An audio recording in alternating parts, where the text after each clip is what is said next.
Chapter 7. Child and Animal Learning. Vitalis' small group of actors were certainly very clever, but their talent was not very versatile. For this reason we were not able to remain long in the same town. 3 days after our arrival in Ussel we were on our way again. Where were we going? I had grown bold enough to put this question to my master. Do you know this part of the country? He asked, looking at me. No. Then why do you ask where we are going? So as to know. To know what? I was silent. Do you know how to read? He asked, after looking thoughtfully at me for a moment. No. Then I'll teach you from a book the names and all about the towns through which we travel. It will be like having a story told to you. I had been brought up in utter ignorance. True, I had been sent to the village school for 1 month, but during this month I had never once had a book in my hand. At the time of which I write, there were many villages in France that did not even boast of a school, and in some, where there was a schoolmaster, either he knew nothing, or he had some other occupation and could give little attention to the children confided to his care. This was the case with the master of our village school. I do not mean to say that he was ignorant, but during the month that I attended his school, he did not give us one single lesson. He had something else to do. By trade he was a shoemaker, or rather, a clog maker, for no one bought shoes from him. He sat at his bench all day, shaving pieces of beechwood into clogs.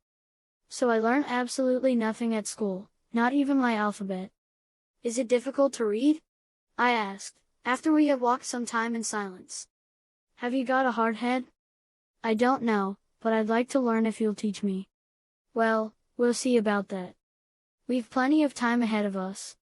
Time ahead of us. Why not commence at once? I did not know how difficult it was to learn to read. I thought that I just had to open a book and, almost at once, know what it contained. The next day, as we were walking along, Vitalis stooped down and picked up a piece of wood covered with dust. See, this is the book from which you are going to learn to read, he said. A book. A piece of wood. I looked at him to see if he were joking. But he looked quite serious. I stared at the bit of wood. It was as long as my arm and as wide as my 2 hands. There was no inscription or drawing on it. Wait until we get to those trees down there, where we'll rest, said Vitalis, smiling at my astonishment. I'll show you how I'm going to teach you to read from this. When we got to the trees we threw our bags on the ground and sat down on the green grass with the daisies growing here and there. Pretty Heart, having got rid of his chain, sprang up into a tree and shook the branches one after the other, as though he were making nuts fall. The dogs lay down beside us. Vitalis took out his knife and, after having smoothed the wood on both sides, began to cut tiny pieces, 12 all of equal size. I am going to carve a letter out of each piece of wood, he said, looking up at me. I had not taken my eyes off of him. You will learn these letters from their shapes, and when you are able to tell me what they are, at first sight, I'll form them into words. When you can read the words, then you shall learn from a book. I soon had my pockets full of little bits of wood, and was not long in learning the letters of the alphabet, but to know how to read was quite another thing. I could not get along very fast, and often I regretted having expressed a wish to learn. I must say, however, it was not because I was lazy, it was pride. While teaching me my letters, Vitalis thought that he would teach Capi at the same time. If a dog could learn to tell the hour from a watch, why could he not learn the letters? The pieces of wood were all spread out on the grass, and he was taught that with his paw he must draw out the letter for which he was asked. At first I made more progress than he, but if I had quicker intelligence, he had better memory. Once he learned a thing he knew it always. He did not forget. When I made a mistake, Vitalis would say, Capi will learn to read before you, Remi. And Capi, evidently understanding, proudly shook his tail. I was so hurt that I applied myself to the task with all my heart, and while the poor dog could get no farther than pulling out the 4 letters which spelled his name, I finally learned to read from a book. Now that you know how to read words, how would you like to read music? Asked Vitalis. If I knew how to read music, could I sing like you? I asked. Ah, so you would like to sing like me, he answered. I know that would be impossible, but I'd like to sing a little. Do you like to hear me sing, then? I like it more than anything. It is better than the nightingales, but it's not like their song at all. When you sing, Sometimes I want to cry, and sometimes I want to laugh. Don't think me silly, master, but when you sing those songs, I think that I am back with dear Mother Barbara. If I shut my eyes I can see her again in our little house, and yet I don't know the words you sing, because they are Italian. I looked up at him and saw the tears standing in his eyes, then I stopped and asked him if what I had said hurt him. No, my child, he said, his voice shaking, you do not pain me, on the contrary, you take me back to my younger days. Yes, I will teach you to sing, little Remi, and, as you have a heart, you also will make people weep with your songs. He stopped suddenly, and I felt that he did not wish to say more at that moment. I did not know the reason why he should feel sad.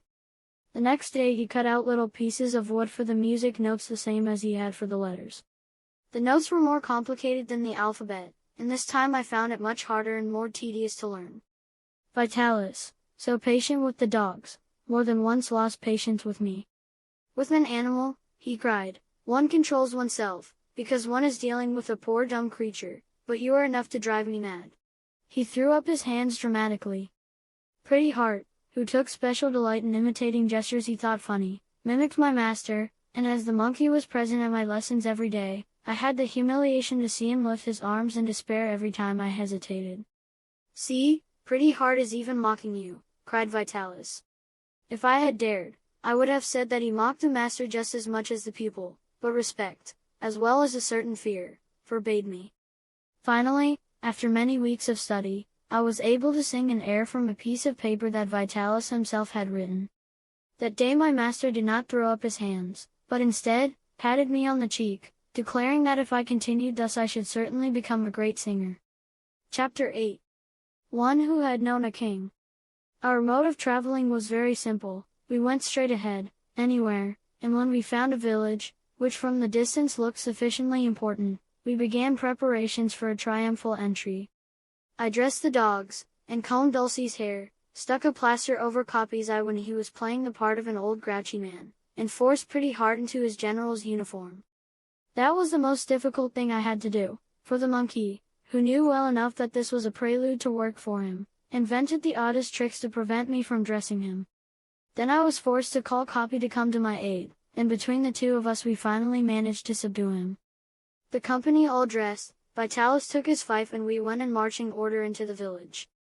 If the number of people who trooped behind us was sufficient, we gave a performance, but if we had only a few stragglers, we did not think it worth our while to stop, so continued on our way. When we stayed several days in a town, Vitalis would let me go about alone if Capi was with me. He trusted me with Capi.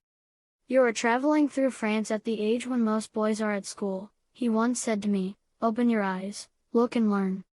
When you see something that you do not understand, do not be afraid to ask me questions. I have not always been what you see me now. I have learnt many other things. What? We will speak of that later.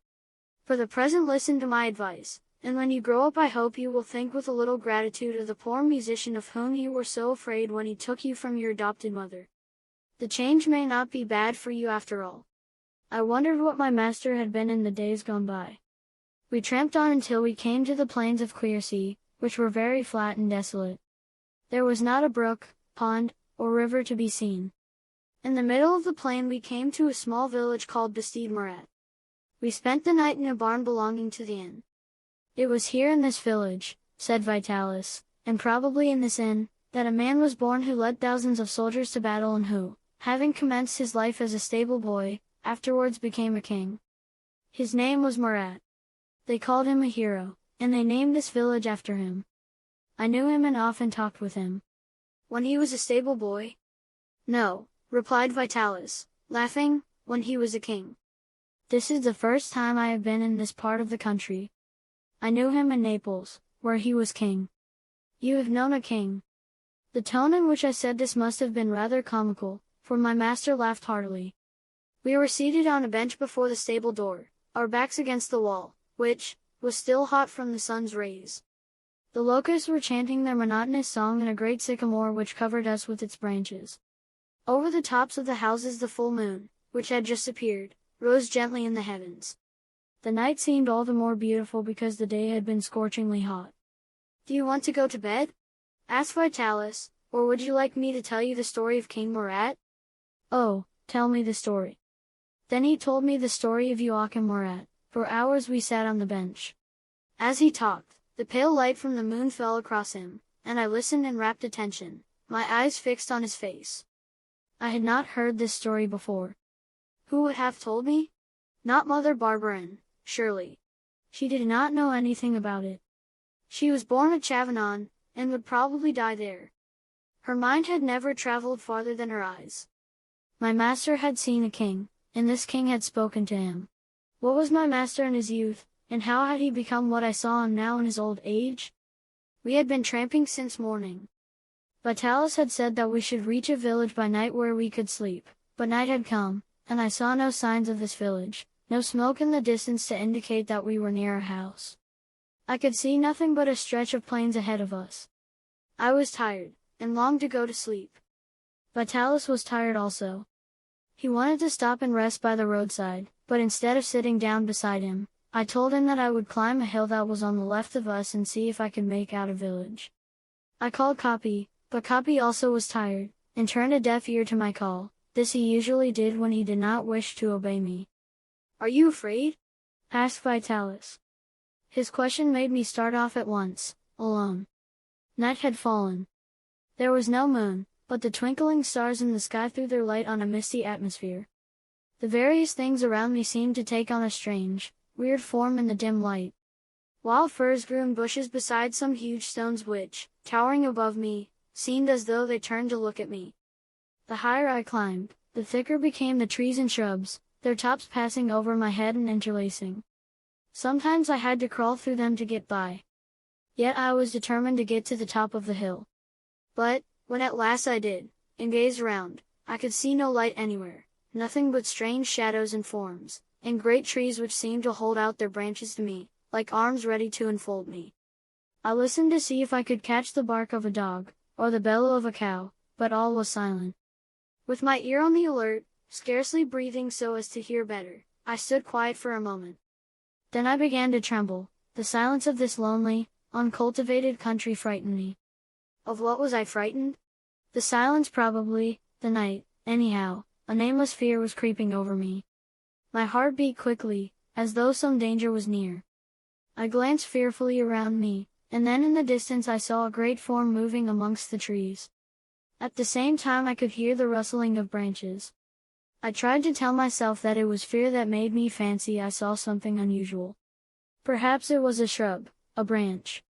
But then, the branches were moving and there was not a breath of wind or a breeze that could shake them. They could not move unless swayed by the breeze or touched by someone. Someone? No, this great, dark form that was coming towards me could not be a man, some kind of animal that I did not know, or an immense night bird, a gigantic spider, hovering over the tops of the trees. What was certain, this creature had legs of unusual length, which brought it along with amazing bounds. Seeing this, I quickly found my own legs, and rushed down the hill towards Vitalis.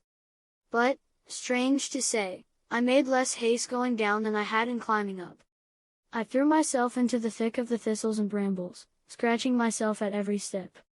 Scrambling out of a prickly bush I took a glance back. The animal was coming nearer. It was almost upon me. Fortunately, I had reached the bottom of the hill and I could run quicker across the grass. Although I raced at the top of my speed, the thing was gaining upon me. There was no need for me to look behind. I knew that it was just at the back of me. I could scarcely breathe. My race had almost exhausted me, my breath came in gasps. I made one final effort and fell sprawling at Vitalis' feet. I could only repeat 2 words. The beast. The beast. Above the loud barking of the dogs, I heard a hearty peal of laughter. At the same time my master put his hands on my shoulders and forced me to look round. "You goose," he cried, still laughing, "look up and see it." His laugh, more than his words, brought me to my senses. I opened one eye, then the other, and looked where he was pointing. The apparition, which had so frightened me, had stopped and was standing still in the road.